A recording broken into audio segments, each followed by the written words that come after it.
to the Birth Boot Camp podcast. I'm Holly Hopley, the CEO. And I'm Liana Wolf, the administrator. And we have a very special guest today. I am super excited to talk to you. We have Andrea Rudy with us. She is one of our instructors. And I know a little bit about your story because I taught her in training, but I want to hear like all the details, especially because I know that you took the birth boot camp class, like you were prepared, and I know that you had a really great hospital birth experience. So I think hearing more good, positive hospital birth experiences is really important. So I'm really excited today. So will you take just a few minutes and like introduce yourself, where you're from, your family, what you love about being a birth boot camp instructor, anything fun like that? Yeah, definitely. Thanks for having me on your podcast. So I'm Andrea. I'm with Sapling Birth. I certified with Birth Boot Camp last fall and have been doing online classes since then. We just got back from living in Mexico City, actually. So that's why all my classes were online. Mm-hmm. We were there for my husband's work for a year and a half.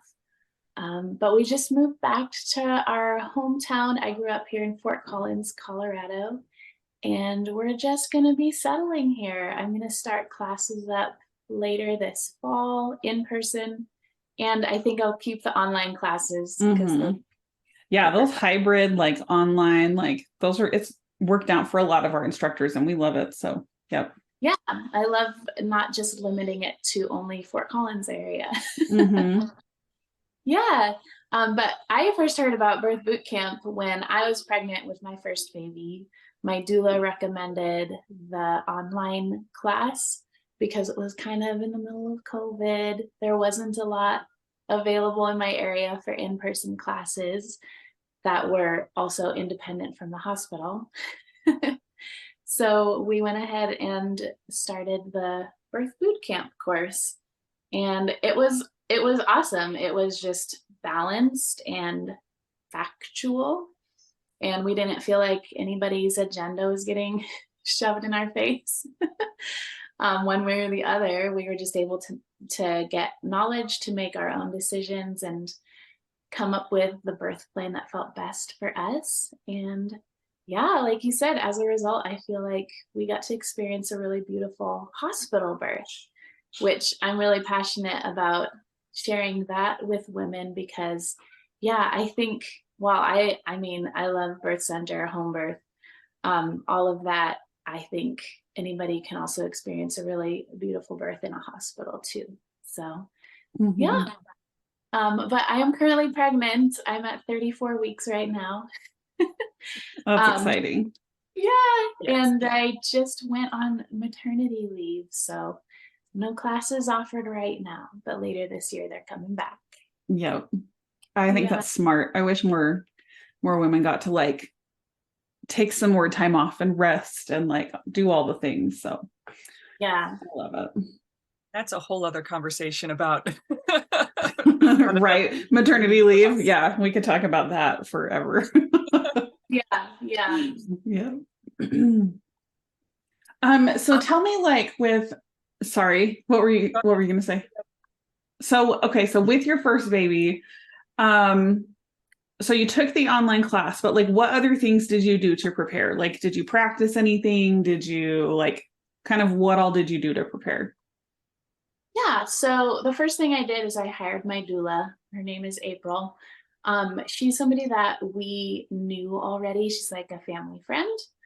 So I had known her for a long time. I knew the services she offered way back when she started. And I had always thought, if I get pregnant, that's the lady I want to talk to. Mm-hmm. That's awesome that you like had that connection already. Yeah, it made it really comfortable and just an easy decision to make. So she was my first step in the process, honestly. I had a pretty good idea of the approach I wanted to take in my labor and delivery. Like I kind of always knew I would want to go for a unmedicated birth. Beyond that, I didn't know quite what all the options were. So she kind of helped me walk through some of that. And then when my provider started asking what my birth class plans were, I asked her for her recommendations, and she recommended the birth boot camp one. So that was probably the other biggest part of my prep, which unfortunately I didn't start the 10-week comprehensive class until I was 30 weeks pregnant. So you could just cram it all in there. Wow, that's the kind of a funny part of the story is I didn't quite make it through the class before my baby came. Because I convinced myself I was not going to go into labor until 42 weeks. Mm-hmm. It's just like, you know what? First time mom. Also, I don't want to get psyched out really early. Yeah. So I was 100% convinced it was going to be 42 weeks. So I was like, oh, we've got time to finish this class. Which is kind of funny because I did miss the last week with the postpartum info and the new baby, bringing home baby. Yeah. So honestly, that was probably like one of the rougher parts of my whole experience because I didn't take the class on it. But apart from having that doula and then taking the class right away, getting that all lined up, I decided kind of to shut out a lot of the noise on, friends' opinions, social media opinions. I followed just a couple of Instagram accounts that I knew were going to be more encouraging and not necessarily super researchy. Like there's a lot of research out there and it can get kind of discouraging, even though it's true things. When you're pregnant for the first time, you don't necessarily need discouraging things. So I really zeroed in on just a couple of Instagram accounts, and then I listened to positive birth story podcasts and read positive birth story stories. I'm sure you guys have heard of the book that Ina May Gaskin wrote. That's kind of that was like my first book that I ever read about everything. And the first half of that book is all just amazing sounding birth stories. Yep. And I think that did a lot for my mentality going into everything. Yeah, that's one of my favorite parts about that book is reading like real stories. Yeah, that's really great. And I love that you chose to follow really positive, influencers, I guess, on Instagram. Because also if you're taking the class, you're getting the education you need. So, why would you need to follow a bunch of other things that might start bogging you down with all that technical information and the ifs and the what, all of that? I just really love that you took care of your mental health too, not just the physical birth prep, but really taking care of your mind. Yeah, it's not necessarily like you want to bury your head in the sand and not know about things that are happening in the system that need to improvement and like what we can do better in America to help with positive things like that. But I think just at that time, and especially as first time mama, I really just needed mostly encouragement. Yeah. Well, I think when you're pregnant, especially now as a birth professional, like when we have our like either childbirth educator hat on or our doula hat on, that's when we want to like talk about all the things about like how do we improve things and make things better, but when you're a pregnant mom, that's not the hat you want to have on. You want to have like just your mom hat on and focusing on that and taking care of yourself versus trying to fix everything else. Right. So, yeah. I think that was super smart. Yeah. So. I had enough information to kind of arm myself to kind of advocate for myself, but not so much that I felt scared of everything. Yeah. I like that. Yep. Okay. So you planned to have a hospital birth. And tell us what happened. How did that all play out? Okay, I'll just tell you the whole story. So my provider, I actually split care at a clinic that was half my care was with a CNM and then half was with an OB. So they just shared the practice. I originally started going there because I really love that midwife. I still do. Really, she's really pro physiological birth. She's pro like listen to your body and your intuition, and had been all along. So I loved going to see her. And then I also met the OB. And she was, I would say for an OB, she also was pretty easy to work with towards that more like natural, unmedicated approach. She was super supportive of all of that. But for my prenatal care, it kind of eventually, I'm not sure if it was just because of the times that my appointments were at, but it kind of just turned into I was under the OB's care. So I sort of stopped seeing the midwife and was primarily under that OB, which was fine with me at the time. I'd say now, knowing even more things and being even more confident in the information that I have, I would have probably noticed some red flags, and maybe now I might have even switched providers if I'd had that option. But at the time I was like, oh, like I'm not super comfortable with this, but it's not that bad. Right. And I mean, also, I just assume everybody knew more than me because this was my first time. And everybody probably did know a little bit more than me. But there were a few things that leading up to my birth, I was kind of aware of. And so honestly, that maybe helped me during my labor experience to advocate for myself because I kind of expected it. But there was that kind of approach, like when I introduced what my birth preferences were and we went over everything, there was kind of like a little bit of pushback from her. Like everything I had listed out, like delayed cord clamping. What else did I have? Like I wanted my husband to catch the baby if it was possible. And I for sure was like really, really set on having unmedicated. Like there was no question for me or any like what ifs. What if like it goes long? Nope, I'm gonna do unmedicated. And she kind of pushed back on almost every single point Oh, wow. on my birth plan, which bothered me at the time, but it didn't bother me enough to actually like say something or to like switch providers.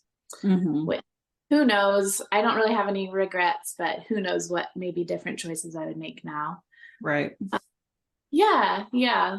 So, but she like I said, she was really supportive of having a natural birth. She really encouraged me towards the end of my pregnancy to go ahead and labor at home just as long as I could, which was great. I think that really saved my experience. She was, even when I called her, she was like, stay at home, try to rest. You don't need to come in quite yet.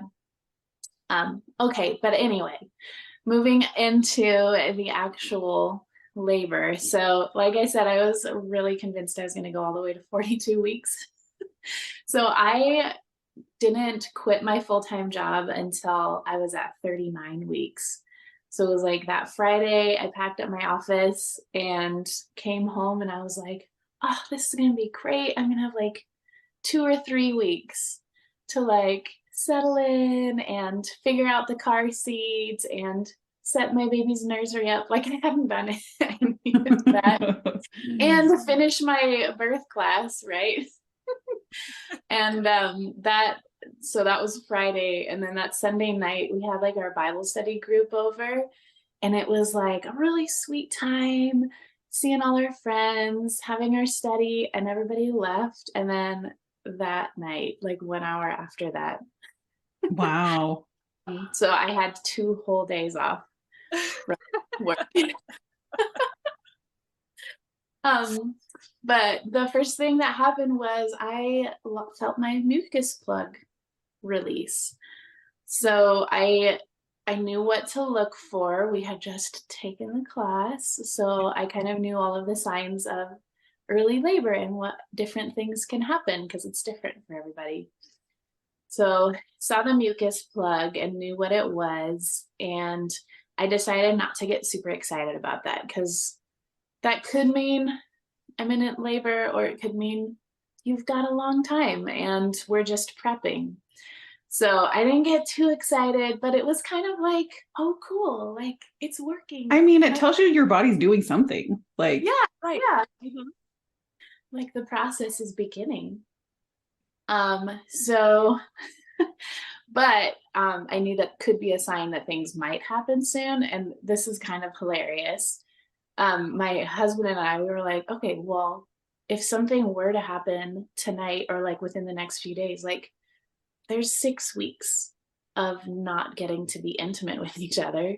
So let's do this now. I love it. Enjoy some like special husband wife. So we did, and I got some prostaglandins in there, and one And lots hour of oxytocin, and Uh-huh. I love it. I think it really got things moving. And an hour later, I was in active labor. Wow. Yeah. So I feel like I skipped pre-labor a little bit. I'm sure I had it. I just didn't necessarily notice it. Mm-hmm. Yeah, especially with your first, sometimes you don't know what that is. Yeah, yeah. Yep. So around, it was like 10 o'clock at night, I started getting contractions that were like 5 minutes apart. Wow. Yeah, I thought maybe I would be able to like lay down and get some rest before things were going to get started and try to get some sleep. And I laid down, and that like got things moving. And then all of a sudden, boom, I was in labor. Wow. We were communicating with my doula and the OB. She was on call at the time. And they just were like, take it easy, do what feels good to you, use some of these like pain management techniques that we had learned, which helped a lot. We had learned about all of those different positions you can try. We used water in the shower to kind of get through some stuff. I think I sat on the toilet for a few contractions. Just kind of moved around. I just felt like moving around. I did lots of swaying, and I got really vocal really quickly, but I didn't care. We had renters move in actually that day. So there was a couple of single girls downstairs. And so we were like, oh, I wonder if they can hear all this. It was kind of fun. That's hilarious. Yeah. But I really tried to relax because I knew I wanted to get some good rest. So things that help me relax, like if I can't sleep, I'll watch cooking shows, which is hilarious. So I thought maybe that would help me to like catch my breath. Like we started real fast, but let me see if I can just relax through this. And we got to a point pretty quickly where I couldn't even focus on watching cooking show, which is crazy for me. That's funny. Yeah. So let's see. It was probably about if I remember right, it was about 2 o'clock in the morning. So I labored for 4 hours, and we decided to go ahead and call my doula to have her come over to the house. And she came right over. We labored a little bit with her. She suggested that I try to eat something. So my husband made me some food with some protein in it, especially. And I took one bite of it and I threw it all up. Oh man. So, yeah. So that was a point where I was like, this is progressing. Mm-hmm. Yeah. And I can no longer actually even do normal functioning things. Mm-hmm. So maybe I want to go to the hospital. So we kind of just eventually decided, let's do this. My doula is so sweet. She helped us figure out the car seat and load it into the car while I was doing my thing. She and my husband Andy were doing that. And we headed over to the hospital and I threw up in the car. Oh That no. is kind of funny. It's just like a classic, like heading to the hospital Mhm. story.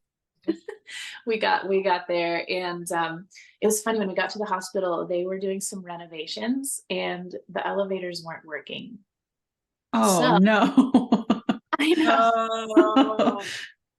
So they were like, we can push you in a wheelchair or you can walk the whole way.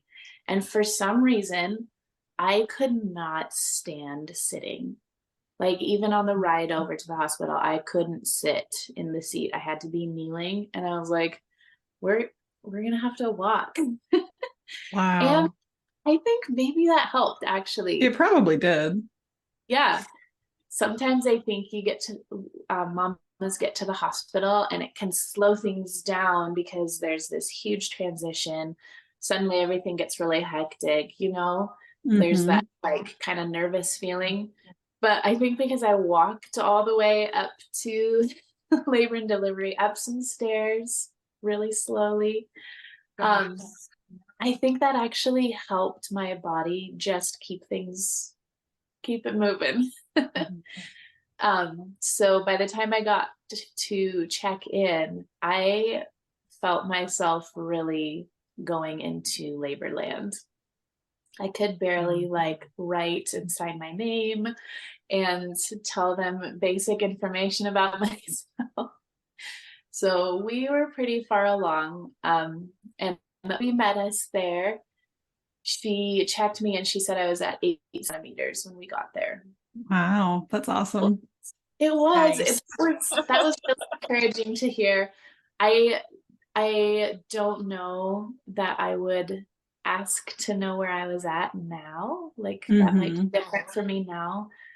Because that can get discouraging if it's not a number that you were hoping for. Right. But it happened to be a number that sounded nice.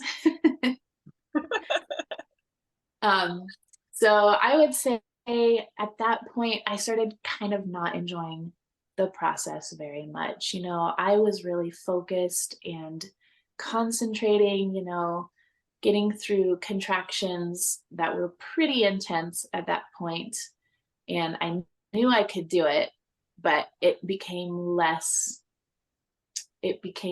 physiological because there were nurses everywhere trying to get the IV started in the back of my hand just in case I changed my mind or whatever. That was kind of unavoidable, unfortunately. And it was actually that probably was one of the worst experiences of my whole labor was getting that IV in the back of my hand. It took them so long. It took them like 45 minutes. Oh my goodness. Wow. It was Yeah. really bad. You know, like I'm pretty foggy at this point, but I remember the nurse being like, ma'am, can you hold still, please? And you're like, no. Oh, man, I'm sorry, I'm like in labor and maybe you haven't experienced that before. But my husband really stepped in at this point. I think husbands just have that instinct of like, I know labor is going to be a difficult thing for my wife, and I can kind of live with that. But if there's anything adding to it, they like can't handle it. Mhm. So he stepped in and asked for somebody else to come in, and she got it right away. Oh wow, um, that's awesome. yeah, but we could kind of tell that the staff at that point then was a little bit defensive towards my Mhm. husband and towards myself. Like we were just wanting to do things a little bit differently than they were expecting. Even Hmm. though they had my birth plan, you know, we had gone over it and everything. It just wasn't quite the norm. So we were, I think, all a little bit defensive at that point. Um, One thing I had asked for in my birth plan was that I wanted to have intermittent fetal monitoring instead of having something strapped to me the whole time. Well, it wasn't necessarily that they ignored that, but I came in late enough into my laboring. I think they felt like, well, this is the point at which we would just strap this to you regardless. Um, so we had a bit of back and forth about that fetal monitor, like they strap it to you. And it wasn't attached to anything, which was nice. They were trying to reassure me, like, you can still move around if you want. But it was so incredibly uncomfortable to me to have that like mushed into my contracting belly. Like, I don't know how mamas do that, like have that on them during labor. I just couldn't handle it. And we went back and forth, and I was like, well, I don't have to have this on. Like, I can take this off. And they said, yeah, you can decline that if you want to. But the way that OB put it, she said, we're going to be going in blind. So that can be really scary. Oh my goodness. But I don't know. Wow. I just had it. I remember like ripping it off and throwing it on the bed. And we didn't have any monitoring after that. So that was, I guess I was advocating for myself, but it was more just a like visceral reaction. It's like both. Yeah. Well, I just don't understand, like, I don't know, like, it's so easy to just hold the thing up to you, check on baby, and be done. And be done. Like, yeah. Wow. So funny. Yeah. But yeah, they were really clear about me having consent over things. Like they said too, you know, you can decline this. We really don't recommend it, but you can do what you want. So that was nice at least. They weren't super happy about allowing me to do that, but that is something they were really clear about. So that was a positive out of all of that. But you know, eventually like they left us alone in there. So this was at like 3:00 in the morning. And they just kind of let us labor. My doula was like a savior for me. Just what are things that she did that were helpful? Tons of pressure points at that point. So she was doing hip squeezes and helping with, you know, what just felt really good was just having like a cool washcloth on my back, helping me cool off. It was crazy to be able to feel my body shifting from, I knew he was like a little bit higher up when those hip squeezes felt really good. That just was the best. And then there just came this point where that felt terrible all of a sudden. And it's because he had come farther down and he was getting even closer. And I, you know, like I couldn't even talk at this point. So I just kind of like slapped her hand away off of me. And she knew exactly what that meant. And she like switched to another technique, you know. The hospital did offer to let me labor in the tub, which would have been really nice. But I was just in this really foggy like mentality that I couldn't even fathom climbing in and out of a tub. Yeah. So Makes I sense. just, yeah, I labored on the bed on my hands and knees. It was kind of nice. They had different levels on the bed and they gave me lots of pillows to rest on and stuff, but I just felt stuck on my hands and knees. So that's where I stayed. And it, I think that must have just been an instinct and that's what needed to happen. But they were really accommodating with whatever positions that I wanted to be in, including during pushing. So I got to push in whatever position I wanted to. That wasn't really a issue, which was good. So gosh, I think it was like 2 hours after we got there, the OB came in and did a check, and I had progressed 1 centimeter, so I was at 9, which I think is great for having been there 1 hour, 2 hours.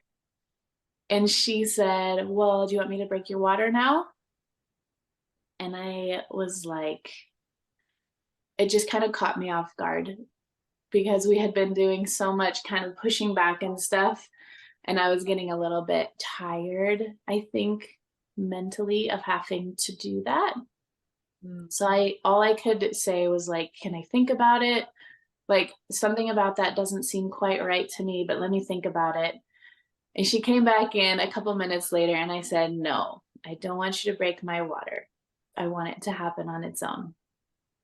And she said, okay, but this could make your labor last a lot longer, which was kind of hilarious.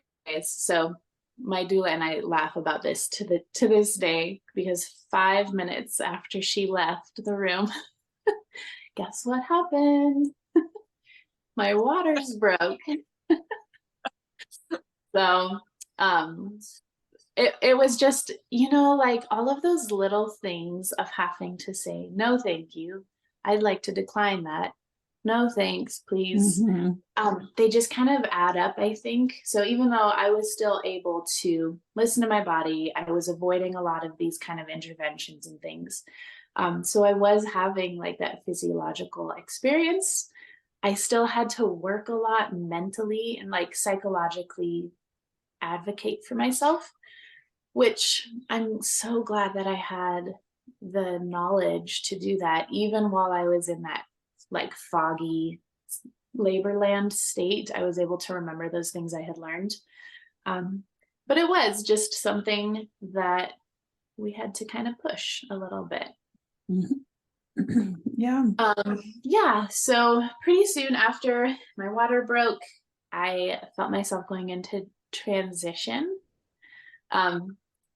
There was kind of like this zooming back in, you're kind of fuzzy, you're, in that labor land space where everything is a little bit distant. You're just really focusing on what your body's doing, what your baby's doing. And then all of a sudden it was like we zoomed back in. And all of a sudden I knew everything that was happening in the room again just felt really normal again. It was a really, really crazy feeling. And then I was like, here we go. This is it. And I got a little bit nervous at that point because I knew that transition could be really intense for a lot of women. And I knew that pushing could be really intense. And I was just kind of gearing myself up for that.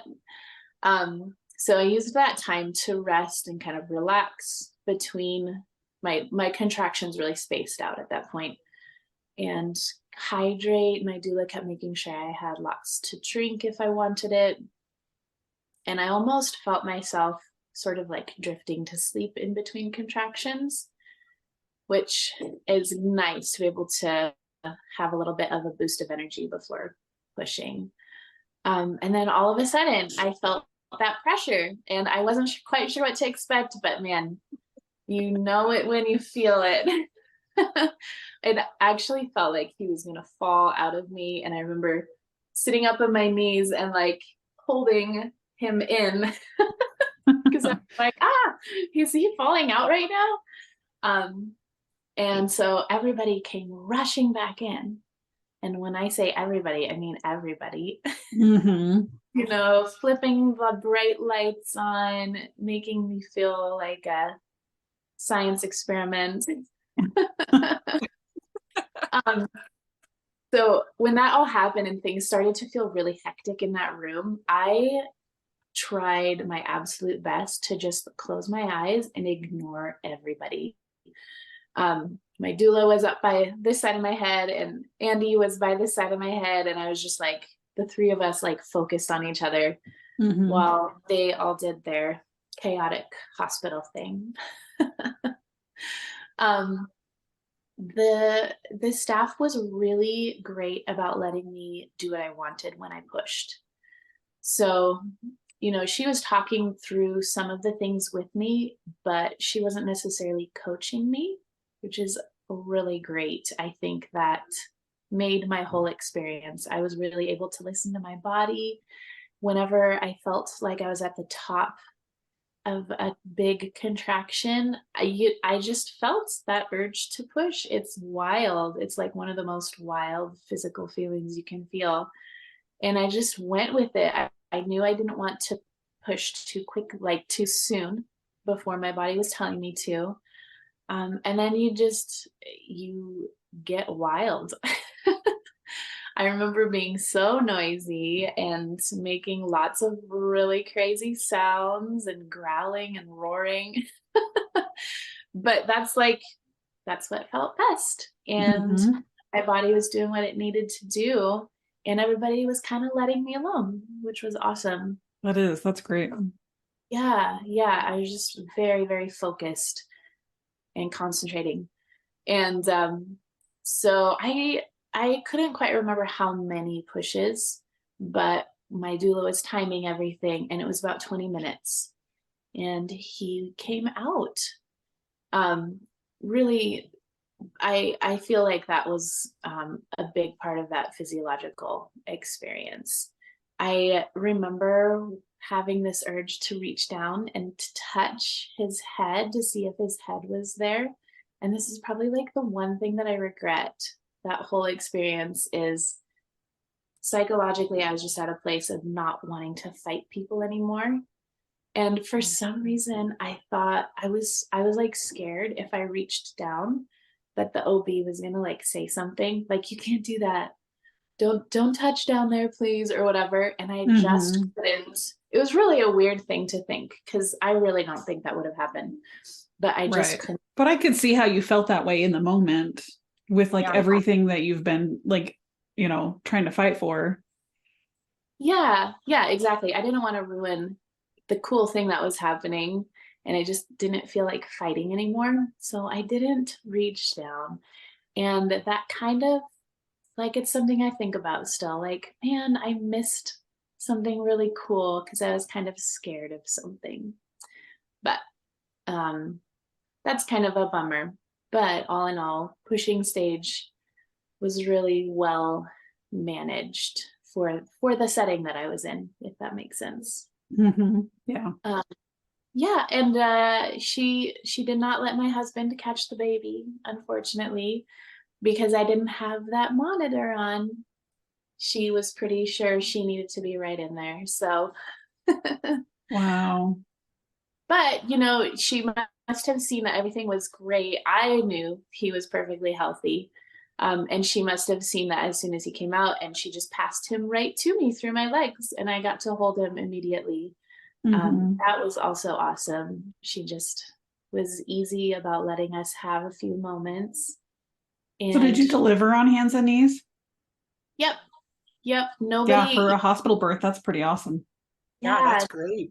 nobody even mentioned it. I wouldn't have moved even if they had, Right. Good. but they just didn't even bring it up. They were very accommodating with the pushing phase. My doula even mentioned, she's like, they worked really well with you through that. Mm-hmm. Yeah. So the only kind of bummer thing is I had asked for delayed cord clamping. They gave me sort of a delay. But that was a little sooner than I was hoping for. I was asking, is it white? Is the cord white? Has it stopped pulsing? I just had all that great education to remember. Mm-hmm. And they were like, yeah, yeah, yeah, yeah. But it had only been like 2 or 3 minutes. So I don't know. Things happen quickly after all of that. Yeah.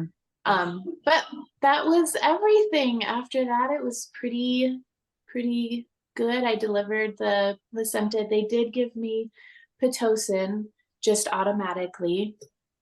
And like I said, psychologically, I was just at a point where I was not ready to do any more fighting against things. Baby Mm-hmm. was out, so I didn't really feel like that was a huge intervention. And so I was like, okay, we can do Pitocin to get the placenta out. So that was very effective. Mm-hmm. And got it all taken care of. It was very, very cool to see the little place where he lived and just, I think that's so cool postpartum.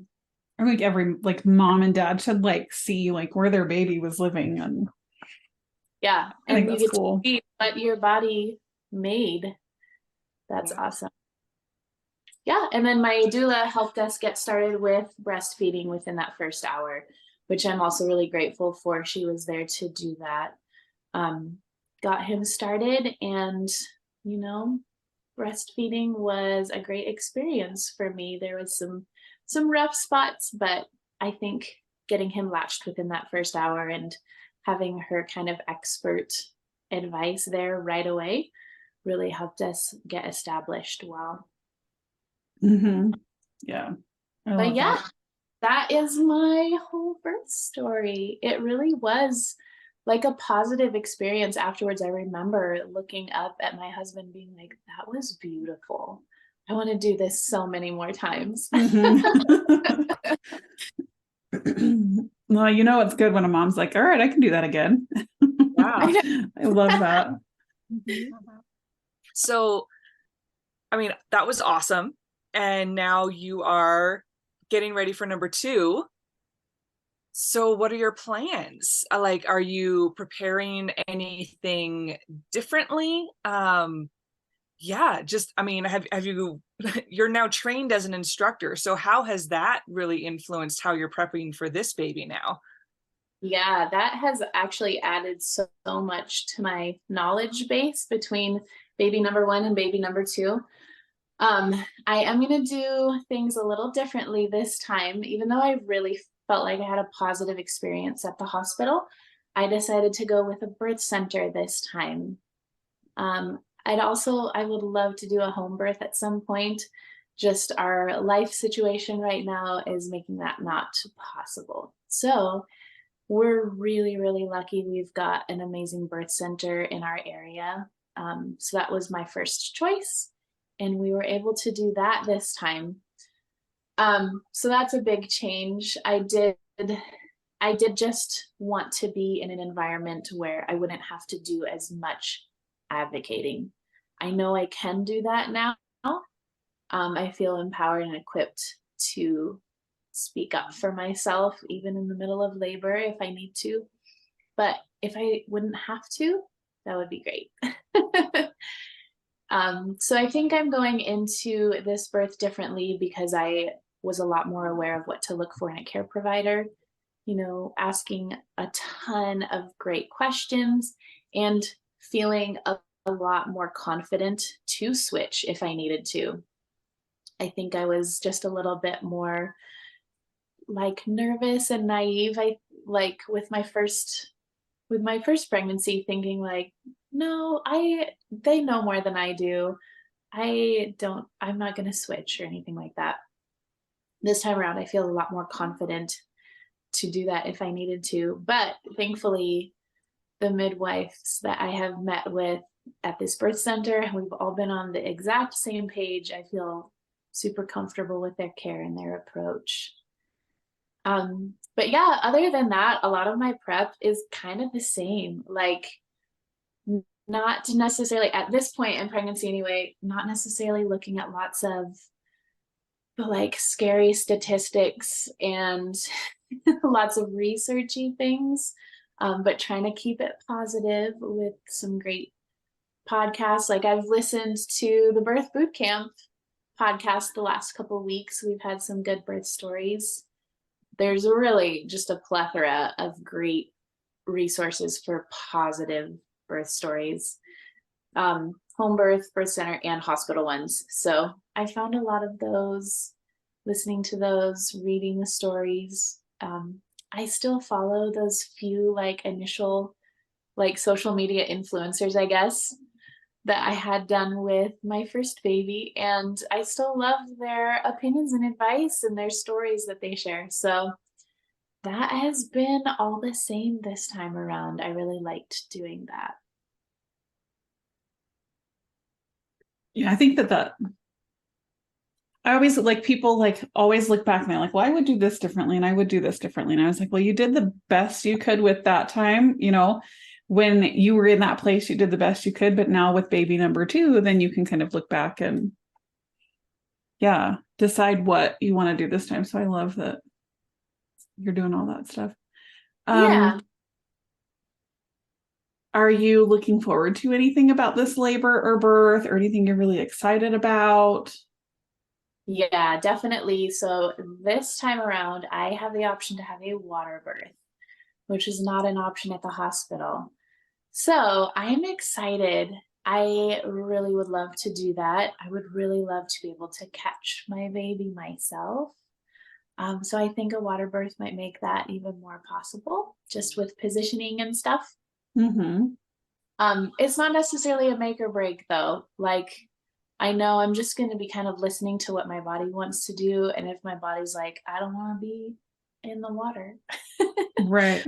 we'll do something else. So I'm willing to kind of flow with it. But I am really excited to give that a go if that's what my, if that's what Mm-hmm. feels good at the time. Yeah. Is there anything you're nervous about? Hmm. You know, maybe I should be nervous about more things, but I'm really not. Actually, probably the most nerve-wracking thing right now is just thinking about the overall transition for my toddler. Mm-hmm. So I really feel pretty confident about being able to go through labor and delivery this time in that physiologic way. Taking it as it comes, knowing what to do with, even if something were to go sideways and we'd have to change plans or something, and maybe the birth center wasn't possible, I still feel like really confident in whatever would need to happen after that. So I don't necessarily feel super nervous about giving birth, which is crazy. Just am in a really good place mentally about it. Mm-hmm. No, I love that. I wish more women were able to feel that way and feel that confidence. Yeah, it feels like it's going to be really peaceful no matter what happens. I've got my ideal plan, but even if it's something not ideal happens, I still feel really peaceful about what we would be doing. Mm-hmm. Yeah. Yeah. That's really fantastic. You're so positive and I love it. Yeah, it's important to me. Like, I think there's just so much out there about birth being the hardest thing and like pain being excruciating and all of these negative and discouraging things that don't have to be true for everybody, even in a hospital birth, it can be an amazing experience. Yep. Totally agree. Yeah. I talk about it a lot too, because I had 3 of mine in the hospital and had 3 really great experiences. So I love Yeah. hearing more people. So awesome. Okay. Well, this was super fun. I am so glad to hear more of your story. I've been wanting to know more of it. So thanks so Yeah. much for opening up and sharing that with us, and yeah, just helping us get more good positive stories out there. So Yeah. Thank super you so fun. much for letting me share with you guys. This has been so fun. Yeah. Can you Yeah. tell? A few months. Yeah, that's true. We'll totally have to hear baby number 2 story. Yes, I'd love to. That'll be fun. Okay, can you tell people where they can find you on social media and stuff? Yeah, so I'm mostly on Instagram with Sapling Birth Services. I'm a little bit quiet on there right now just because I'm gearing up to have a second baby. Mm-hmm. But usually really active on there. I'm also on Facebook and YouTube. And my website is saplingbirth.com. If people would like to kind of follow my upcoming birth journey, they can sign up for my monthly newsletter. I send that out and I'm planning to continue that through maternity leave. That's a really fun thing and that can be a great resource for them. That's awesome. I love that you do that. Cool. Yeah. Awesome. Well, thanks again. This was so fun. Yeah, thank you, ladies. All righty. Well, everybody make sure that you subscribe and stay tuned for more positive birth stories next week.